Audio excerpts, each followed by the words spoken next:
Good morning, everybody. Welcome to Realtree Land Pro Fridays, where we talk about everything from, you think about it, from land, homes for sale, hunting and fishing, you name it. We'll come up with a topic, don't we, at some point. We can talk about anything out there.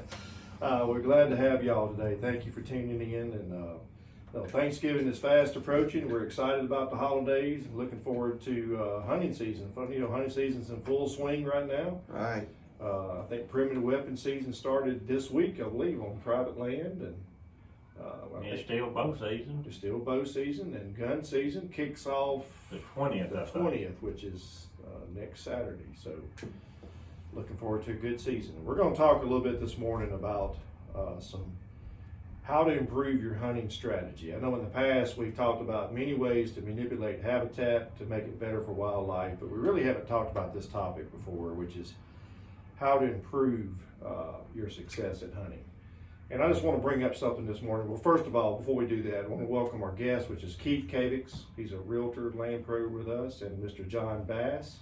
Good to be here. Yeah, glad to have y'all. John is one of the sponsors of the show, Bass Land Services. We're always glad to have him on here. Yeah. Most hunters are probably a lot like us in the sense of, I would love to own 1,000 acres, 1,500 acres, 2,000 acres. If you're listening today and if you own that, that's wonderful. If you have access to that, that's great. But most of us don't. And if you want to sell it, you can also contact me. There you go. There you go. Tell him, John. I like having you on here. But most of us have access to small tracts. And so, Keith, tell us a little bit about the property you hunt. We've got some 16th section land here in Lincoln County that we leased for years. We used to have all of it, but about 20 acres. And some of it got leased out from under us, and right now we're down to about 150 acres with the lease land and the camp area that we've got. And really, it was kind of a blessing in disguise when it happened. Our membership was down. You know how it is. You get in a group of people, you got a limited few that do all the work. And it's made it a little cheaper, a little easier for us to do. It doesn't take near as long to get everything done that we're going to do for the hunting season. And it's really worked out well. We're worried about our seeing deer. Right. But it's really worked out well for that because we're fewer members, we don't put as much pressure on the place. Right. And then myself, I actually own 80 acres right here in Lincoln County, and I have access to about 250 acres of North Mississippi on our family farm. But both those tracts are what I consider small tracts. So it's very limited acreage to have to hunt. Now, John, on the other hand, is wealthy and well off, and he has access. But I don't have time to hunt. Thousands and thousands. I don't have time to hunt. That's my problem. But we're going to talk a little bit today about how to improve your strategy for hunting. Especially this is true for small landowners. With the bigger tracts of land, you can get away with a lot more mistakes, can't you? Right. But smaller tracts, you can't. So we're going to talk about some of those things. And the first thing that comes to our mind is excessive ATV use. Talk a little bit about that, y'all. Well, we used to have our guys started our camp up. We used to kind of have a rule that during the day you didn't ride your four-wheelers around or anything. Didn't want to make a ruckus on the place. Mm-hmm. Later years, he passed away, and some of his kinfolk that ran the place, we started saying, well, it's not going to bother the deer. And it depended on the area you were hunting in. But if you were up and down the roads all day and you're keeping the deer stirred up, yeah, it can cause a problem. It can be a problem. Yeah, and one thing that I see when I'm feeding cows, different things, I see a lot of does. Right. They cross the roads in front of us or in the fields eating, but you don't see the bucks, or you don't see the bigger bucks. You may see a small buck every now and then. Right. So, my opinion is, I believe it affects the mature deer more than the does. Yeah, probably so.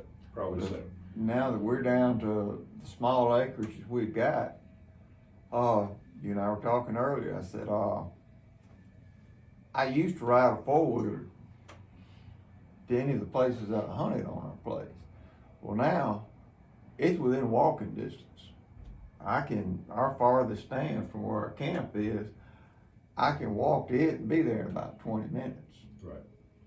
Maybe a little longer if I'm trying to Yeah, be take careful your and be time. quiet, You know, be still. And two, with you taking the time not to walk to your stand, that also increases your chances of maybe seeing a deer along the way. Right, we have started seeing more deer since we're beginning to walk into the stand versus driving that four-wheeler down It close. makes a difference. It really does. So, especially on small tracts of land, limit your ATV use, leading up to the season, and especially during the season. I think we will benefit from that. The second thing is your current food sources and stand locations on those food sources. I know, just give you an example from me. I own 80 acres here in Lincoln County, and I've owned it now for about 4 years. This is my fourth hunting season to own it. And since day one, I've gone in there and planted food plots. Well, guess where I planted them? I planted them in a place where there was already a field there. Maybe it was an old loading deck where they cut timber, or it's an old logging road. It's a ridge top. It's just straight. It's a good place to disc up and plant. But is that really the best location? And quite often, it can be. Is that right? It can be. Well, it's a lot of variables. There's a lot of variables that go into that. But over the course of time, you begin to realize how deer manipulate that property, how they move on it. And so one thing I've learned is these little creek bottoms, the soil is great at the bottom of these hollows, but it's not always the best place to hang a stand and hunt because the wind tends to swirl a lot more in those low-lying areas, especially late in the day. And I can't tell you how many times I've gone hunting and get busted by a mature doe or something of that nature, and it just ends your hunt. And over a period of time, the deer begin to pattern you as much as you're patterning them. Right. And that's what you want to avoid, especially on small tracts of land. And two, you've got to look at the area around where you're hunting at. If you just have a small tract, well, if it's all, big timber, you might need to get a little closer to some cover maybe on the neighboring property. You don't want to be, you want to be sitting right in the middle of big woods, with nothing else for deer to have cover around. That's right. So there's an old saying, the definition of insanity is doing the same thing over and over again, expecting different results. And to me, that defines deer hunting perfectly because we tend to do the same things. We tend to hunt the same, our property the same way every year. And if you're lucky enough to have a good property where it does produce every year, that's great. But that doesn't happen very often, does it?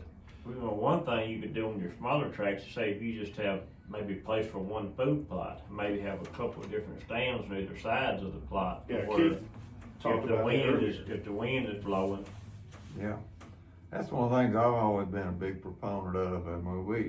Even where we had the full acreage of that section, we had some pretty good sized food plots. But if you got in a stand and wind was coming off your back, blowing across the food plot, you're not doing any good looking out there because usually the deer are going to cinch you before they come in. But predominantly we get a north or northwest wind coming in there, and you want to be sitting where it's facing. Well, you might have to be on the south end of that food plot. That's right. But then when you get those winds coming out of the south, coming off the Gulf, you want to move back up to that north end where that north. I've always liked to have two different stands that I can hunt. Yeah. One of them might be a shooting house, one of them might be a ladder stand or a climbing stand, whatever your preference is. Which that's a good segue into our next tip is how you access your stands make a difference. How you get there, and probably just as importantly, if not more importantly, is how you get out. Because quite often, by the time you're in your stand, you get there before the deer start moving. And then by about dark, your food plot's full of deer. Well, maybe it's not a deer that you want to take, and so you're going to stay there. Well, now, when you get out of your stand, if you hadn't thought about it, you're really going to spook the deer off the plot getting out of the property. You'll get out of your stand, and that does just as much damage as it does spooking them when you walk in. So you have to think about, how can I get in? How can I get out undetected? And that is hard to do. It is, because one little bump will make them all run away. It will. So you have to position that stand where it's far enough away that noise maybe doesn't spook them. But it goes back to those food source locations to begin with. maybe the current location on your property is not the best one. By moving that, by creating another one, say 500 yards to the east or west or north or south in any direction, might improve it. And so, again, it goes back to that definition of insanity, doing the same thing over and over again, yet expecting different results. So let's do something different. Let's think outside the box. Let's change the way we approach this, especially if you own small tracts of land. You know, like say on your property there, you have a creek runs through your property. So, you know, you could walk your creek there and find a place for a lot of the deer cross at. And that might be a good place to put a food plot right off of, because that's an avenue the deer use continuously. So put them a food plot right there. And if you can find a location where you could slip in and out without being detected, and maybe you're not in the heart of the place, but you're on the edge far enough to where you can actually see. Don't fix it to where you have to walk through your food plot to get in. Yeah, you don't want to do that. You don't want to do that, because that just, every time you go in there, you're leaving scent, you're just educating. Again, animals pattern us as much as we pattern them. Yeah, we had our road on that 600 acres kind of in a circle, and depending on whether I was hunting north or south, staying in a particular food plot, I could loop around. I might have to go a long way to get to it, but I could loop around and park and then walk the rest of the way in where I wasn't walking through the food plot to get there. Right. Or come in from the north side where it was a little bit closer. That's right. Next tip is limiting hunter movements on the property. And you know, I am so guilty. We talked about this earlier. I am so guilty of this. I love to go sit in the deer stand at first thing in the morning at about 10 o'clock. If the wind direction's right, I want to get out and walk. And I've killed a lot of deer doing that, but I've also spooked a lot of deer doing that. So it's real common to want to get out and make something happen. You know, you want to be successful. But if we're not careful, we can do more damage than good. Well, you were talking this morning about how on your property there, you have a lot of pictures where you get mature bucks at night. Yeah. But you're not seeing them during the daytime. Right. And that could come from some of that, you know, riding the ATV or the just walking all through your property. And that, I'm glad you brought that up about trail cameras. Trail cameras are a wonderful tool to use. I mean, I love it. I enjoy that as much as I do the hunting. But quite often I catch myself going in there and checking those cameras too often. And now with the new cellular cameras, that's a great tool. There are some downsides. Just what are a couple, Keith, that come to mind for you? What do you think of a cell? The expense. Yeah, it costs more. I quit really using cameras for a long time. One, because I got tired of going in and out to get them. Two, like you say, for the scent factor. Yeah. Going in, checking them, replacing. Back in the old days, filming the cameras, and then you went to digital and just going in to pull a card out, get a reading on it, see what was there. But now you've got cameras that will send the pictures to your phone, but you've got they're expensive. They cost a lot of money. They cost more. And you got to pay for two, the service. You've got to have a service to where they will send it to you. Right. And I'm kind of glad I got away from the cameras.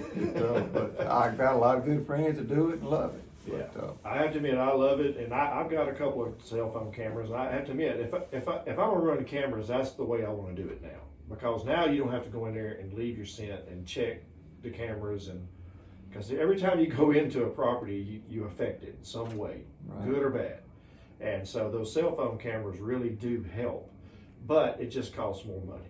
And when you had the old camera with the card in them, though, if you come in and seen a deer on your camera on your card today, a big deer, you probably won't go back the next day and see it was in there again. So it kind of make it more and just Make more. you want to, yeah. And John's right. Over the course of, I've owned my property here this is my 4th season, and over the course of the last 3 years, I've gotten pictures of some really good bucks. I mean, several of them. I can show you literally hundreds of pictures that I've gotten from multiple good bucks on my property. But you know how many times I've seen those bucks during daylight? 0. Never laid eyes on them. And they're there, but they just don't move during the day.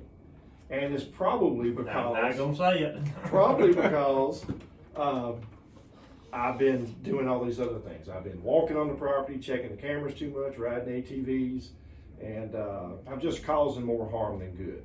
But a good tip is to do something different. Do something different. Okay. The next tip is to focus on quality sits. And we talked about this earlier, and most people can't do this, but let me give you a scenario. What's the best time of year to go deer hunting? If you had to say, what's the best time? Around Christmas, Why is that? the rut. The rut kicks off. Here in Southwest Mississippi, it's around the holidays, right? It's usually Christmas, New Year, somewhere in there. I don't know about y'all, but I like to bow hunt too. Well, bow season opens October.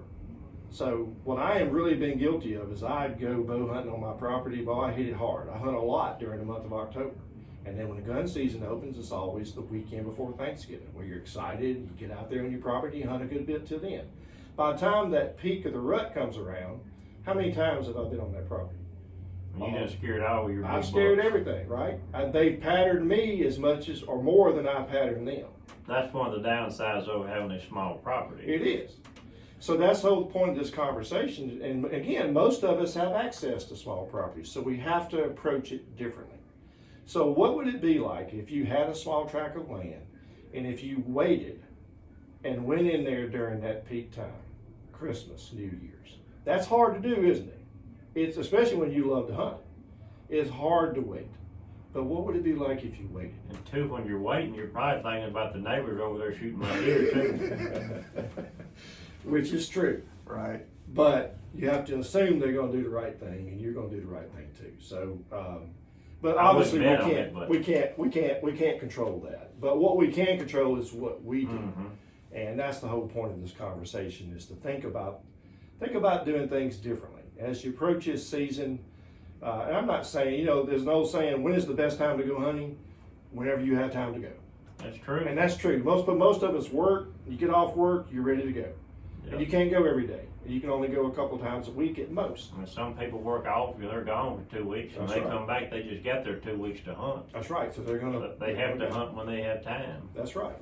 But we can look at some ways that we can approach things differently. And again, the end result is for us to be successful. You want to have a good time. You don't have to kill a mature deer every time you go to be successful, right? It's all about the experience. But it would be nice to get one every now and then, wouldn't it? And I can only speak from my experience. There have been long stretches before I've been successful. And see deer, but you may not see that good one that you got on camera. Well, this may be a way to get a shot. Who knows? Who knows what happens? All right, guys. Thank you. Keith, how can folks get in contact with you should they have any questions about real estate? My phone number is 601-201-4048. Give us a call anytime. We've got property, we've got qualified buyers. If you got land you're looking to sell, we are hunting hard for houses and land for people that the inventory is low right now. We need your property. If you're thinking about selling, now's the time to do it. And John, if anybody has questions about land management, how can they get in contact with you? My phone number is 601-320-2055. All right, appreciate y'all. Thank you. All right, thank you. That's pretty informative. Thank you, Randy. Anytime. I'm gonna stop this.